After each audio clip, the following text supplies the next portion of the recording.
Good morning from Positano. Here today to talk to you about AfterShoot. Some pretty wild camera movement.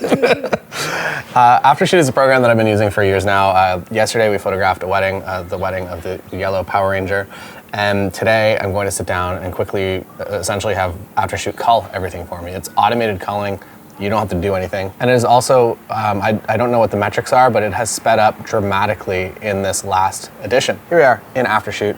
And to go through yesterday's wedding, all you do, if you've already imported galleries, it's going to load them up here. I'm going to add this folder, and I'm going to add the folder from yesterday. So here we go. 2,000 images photographed, or maybe a little bit above that. White balances started a little harsh, so I'm going to scroll directly past those. And that's how fast everything loads in. Then you just click Start Culling.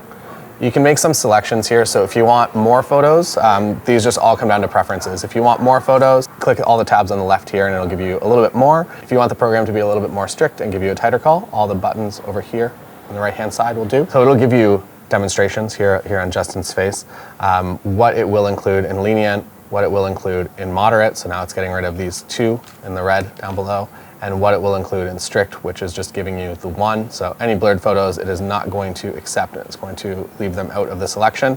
For duplicates, I would say that this is my favorite feature. Since switching to mirrorless, I photograph a lot more frames than I usually would. I feel like I used to shoot a lot. I feel like now I shoot double that. Short wedding day yesterday, 2,000 images. I am happy to leave this on strict, so it gives me just the one or two images from the set of maybe 10 or 15 that I took, especially when photographing kids. I would say as a wedding photographer, AfterShoot is amazing, but as a family and portrait or kids photographer, it is incredibly valuable because it's just going to give you all the images that you actually want. So if you are in both spaces, I would definitely recommend checking out AfterShoot, and there's a link in the description for a bit of a discount as well. Volume of sneak previews down here. I personally don't typically, I just set it to none and I make my own selects. I usually know the section of the day and the photos that I want to send to the couple either the night of the wedding or maybe the day after or a couple of days after. And then when you click over here, you can basically just set what it's going to star. So any selected photos, it's going to set as a 5-star rating. Any sneak previews, it's not going to do anything.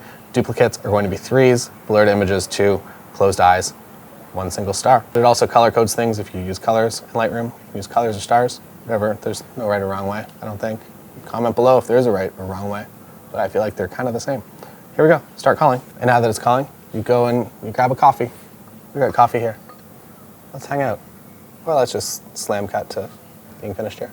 So as you can see, AfterShoot is finishing step 1 of 3. They're waking up the magical unicorns blare. It wants 4.5 minutes to automatically cull your entire wedding gallery from yesterday. And as photos become available, so as it selects them as 5 stars or 2 stars or 1 stars, it'll actually update the tally here. And that's all. So now rather than spending several hours culling a wedding and making your selects, you can at least get it down to a tighter group of photos to maybe make those final refinements from. And to be able to do that in 4 minutes is kind of absolutely incredible. The magical unicorns are almost finished culling my images. 13 seconds left, and here we go. As you can see, it selected a few images of Blair. Those are nice. 9 minutes, 46 seconds, selected images, 752, blurred images, 116, closed eyes, 42, all images, 2153. And when you go into any of the individual images, it'll show you duplicates. So it's selected this one, it's marked these as duplicates.